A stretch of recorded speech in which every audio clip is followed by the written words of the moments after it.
I'm not a trade expert, and I'm not going to question it at this point.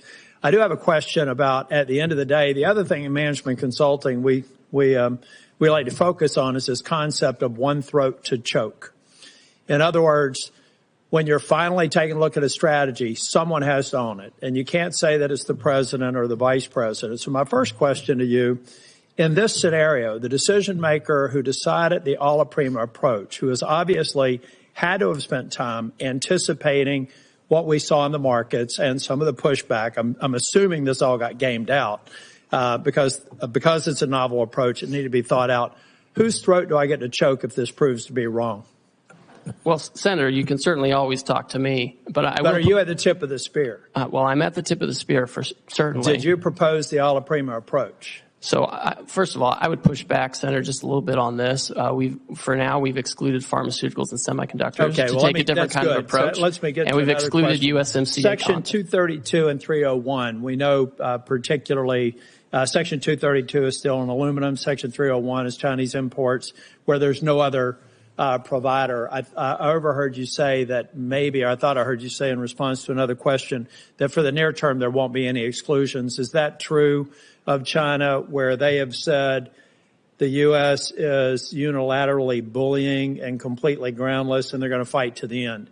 Are the 232 and 301 tariffs exclusions on the shelves until we get to a reasonable agreement with China? I'm just trying to answer a question that I have several people in North Carolina asking. So the president, again, is the final decision maker on all of these things, and he has directed that there not be exclusions or exemptions. There will not be any exclusions on steel, aluminum, or any products that are only manufactured in China for the foreseeable future until China determines what the end is, because they said they're going to fight to the end. Again, I'm just trying to communicate questions that I've asked, so there will be no exclusions. Yes. I won't waste your time asking for them. That's the main reason I wanted to ask the question.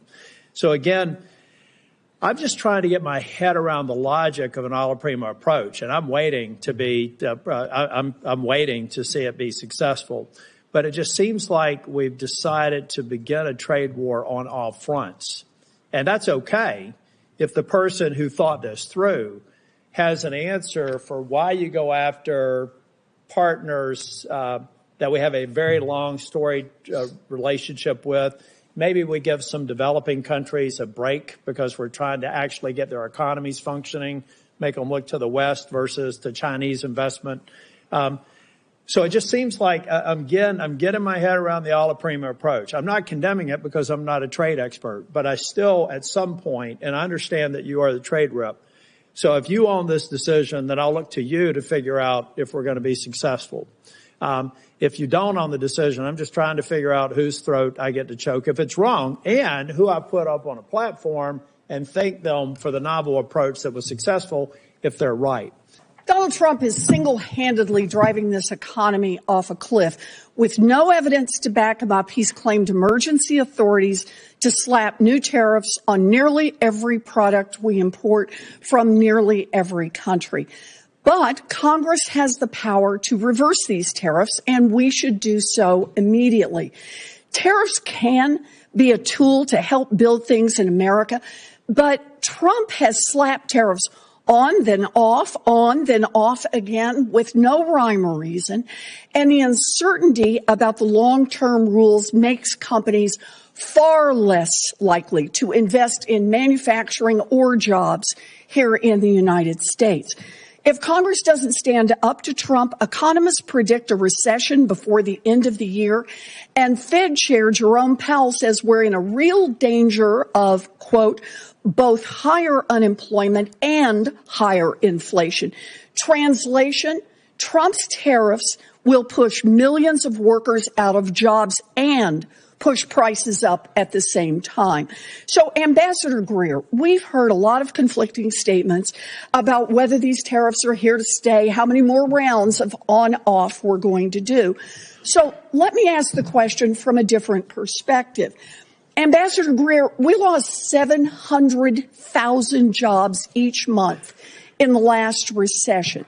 If 700,000 Americans lose their jobs, will the Trump administration suspend these tariffs? Senator, I think the the economists who are making these projections, who often are in favor of fully unfettered free trade, are the same ones who said in the first Trump term that putting tariffs. Greer, Ambassador Greer, let me just stop you there. I'm not asking about projections. I'm asking if the numbers show that 700,000 people have lost their jobs because of these new tariffs that Trump has slapped on. Will the administration reverse course and lift those tariffs?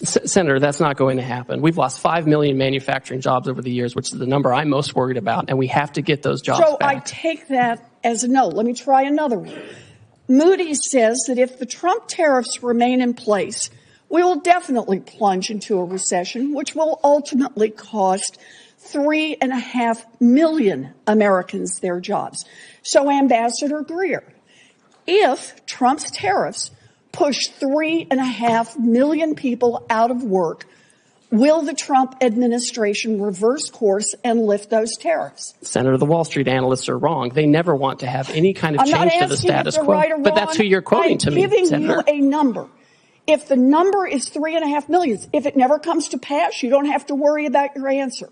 But if 3.5 million people lose their jobs because of these tariffs, is the Trump administration prepared to lift them? Right now, this minute, we're working on negotiations with countries who believe they can achieve reciprocity with us and get their trade deficit down. And that's the emergency we're focused on. There's not going to be a situation where years from now we've lost millions of jobs. Let me try one more time. If Trump tariffs push workers out of their jobs and raise prices, as Fed Chair Powell has predicted, will you reverse course then? I think also with respect to Chairman Powell, who I don't know personally, but I know the president makes decisions on trade, and he rarely takes advice from Chairman Powell on this. We found in Trump 1 that you could put tariffs on China and you could make it work and have lower unemployment, lower inflation, and increase real median household income over time as we reshore. And that's what we have to do, Senator. What I'm hearing you say is that no one can hear a rhyme or reason to why the tariffs are off again, on again, off again, on again. But what you're telling us is the fact that hundreds of thousands, even millions of people could lose their jobs and that prices could go up will not be a factor for you or for Donald Trump for rolling those tariffs back. Look, if Republicans are serious about protecting American jobs and fighting inflation, then they can join Democrats right now to pass a resolution to fix Trump's reckless tariffs. This economy is teetering on the edge of collapse. We have the power right here in the Senate and over in the House of Representatives to take this authority away from Donald Trump. We can get this voted on. Senator Wyden and I have already are about to introduce the bill to do that. And if Republicans are serious about not playing the red light, green light with tariffs, but instead about protecting our economy, our families, our jobs, and keeping prices low, then Republicans should join us on that. This is creating some anxiety, this current tariff posture among some of my constituents. On balance, I would say most of my constituents are supportive, and they recognize that some turbulence might be required in order to end up in a better spot and reset trade relations. I think one of the things I'm hearing from constituents back home is that trade retaliation doesn't fall on everyone evenly. It has a different impact on a New York tech firm than it might have on a Hoosier soybean farmer. And I hope that's something that's being factored into your analysis as you think about how foreign countermeasures could impact the American economy generally, and then in terms of particular sectors and parts of the country. So unpacking those trade-offs for the American people, I think is going to be very important moving forward. In Indiana, rural communities and export-driven manufacturers oftentimes feel the consequences, and they feel the consequences first. So, Ambassador Greer, is USTR actively mapping out which sectors and regions are going to bear the brunt of certain retaliatory measures and thinking about contingency plans? So, Senator, thank you for your concern. And I know this is something that we all watch. I watch it very closely. The president watches it. Whenever there's any kind of announcement of proposed retaliation, we look at it very closely. We look at the tariff lines. We look at what might get hit. The good news so far is that most countries have said they're not going to retaliate on this and that they would like to seek to talk to us first, find out more about the program, what they can do to meet our goals, which, as you know, we're dealing with an emergency in terms of manufacturing and our trade deficit. And so that is what most countries have chosen to do. My sense is that if there are some countries that choose to retaliate regardless of our need to address this emergency, our hope and expectation is that countries will do what they've said, which is bring down their tariffs and non-tariff barriers to provide better markets and alternative locations. Well, as I communicate some of the impacts in my state to your office, and as I know you and your team review this, I hope you will you'll keep those considerations in mind as you develop your negotiating priorities. Yes, we certainly will, and look forward to continued collaboration with you. You know, in other areas of federal policy, we have clear metrics or criteria to measure success. We do it in social policy. We do it with respect to education policy, test scores. We do it in defense policy. We try and measure readiness and through various metrics. But in trade policy, especially tariffs, we seem to lack a clear set of metrics and a feedback loop. Does USTR have a formal process to evaluate whether these tariffs are actually achieving their goals, whether that's reshoring or market access or reciprocity, some metrics associated with that? I'll let you speak to that, sir. Senator, as we've stated, the underlying basis for this action is the national emergency arising from the trade deficit. President Biden left us with a historically high $1.2 trillion trade deficit, which we understand and know to be driven, at least in large part, by non-reciprocity. And so when we're looking at whether that emergency is abating or being affected, is we're looking at outcomes. Certainly, if other countries are bringing down their tariffs and their non-tariff barriers, that's a good indicator. That's the right direction. We also want to make sure that the trade deficit is going in the right direction. And that means two things. It means we have better access and we can export more to these other markets, but it also means that they're not using us as a dumping ground for their overproduction or their subsidized products. And so it goes both ways. And so it's a country by country analysis. We're looking at it case by case. They come in and talk to us on a country specific basis where we can articulate to them what their trade barriers are, right? I've got this big book with all the trade barriers, what their non-reciprocal tariff rates are, and what we expect in terms of fair trade. Let me begin by saying, as I suspect you know, that I am not a great fan of unfettered free trade. I helped lead the effort when I was in the House against NAFTA and against permanent normal trade relations with China. I will never forget a visit that I made to the Macadillo area in Mexico, where I saw brand new factories and literally Mexican workers living in cardboard boxes. And the result, of course, was the loss of hundreds of thousands of jobs, good-paying jobs in this country, transferring them to Mexico where people work for horrendous wages. That is the type of trade policy which I detest. But I want to move to an area to talk about the legal basis of what President Trump has done. President Trump said, Mr. Greer, that he had no choice in terms of Canada. And I live 50 miles away from the Canadian border. He had no choice but to bypass Congress and to impose an emergency 25% tariff on Canada to stop, quote, the massive, end quote, amount of fentanyl and, quote, the millions and millions of undocumented immigrants coming from the northern border. Unfortunately, that's a lie. The truth is that the U.S. Customs and Border Protection reported just 43 pounds of fentanyl was seized at the Canadian border last year, representing just 0.2% of the total. Now, we could agree that 1 pound of fentanyl is too much. But if 0.2% constitutes an emergency, my guess is illegal drugs are coming in from every country in the world. And that gives the President of the United States incredible power to determine tariffs. Further, he said he talked about millions and millions of undocumented immigrants coming from Canada. In fact, last year there were 24,000 people, not millions and millions.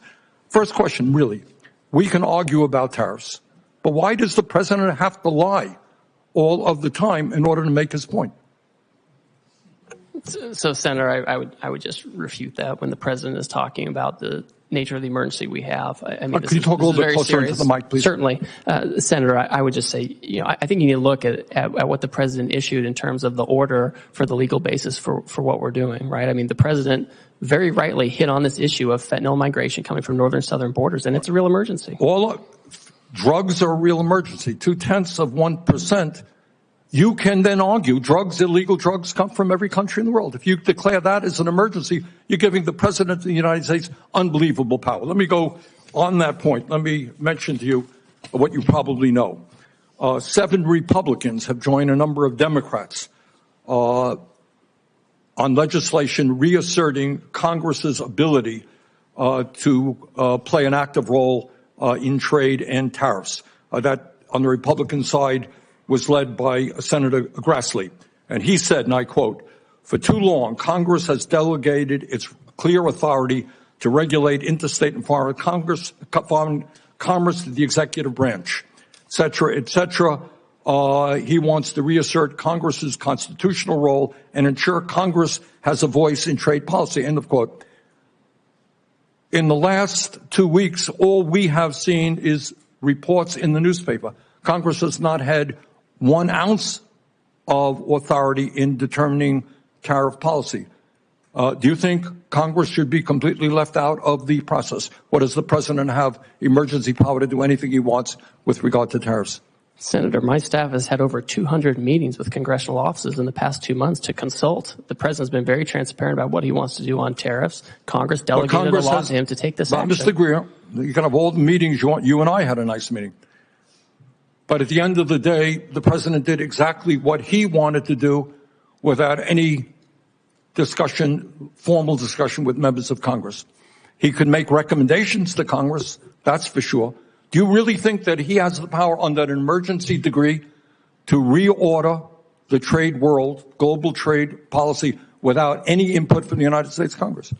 Sir, Congress gave him this law where if he determines a national emergency, he can take appropriate action to regulate imports. That's what he's done. Do you think it's a national emergency that 0.2% of fentanyl coming from Canada constitutes a national emergency? Sir, do you? The president has determined that Do you? Canada, I'm asking you. You're asking me about drug policy. So I agree with the president. If you have China and Canada and Mexico putting drugs into this country at different levels, then that's an emergency. We have to deal with it. Look, we're not going to argue about the danger of drugs. 43 pounds of fentanyl. On that basis, the president can declare an emergency with any country on earth and take unlimited power. That's called authoritarianism. Okay? That's not what a democracy does. Do you have any concerns about all of that power going into the hands of the president? Sir, Congress delegated this power to the president. He has to renew the emergency every year. He has to give reports to Congress. The Congress told him what he has to do to use this authority, and he's doing those things.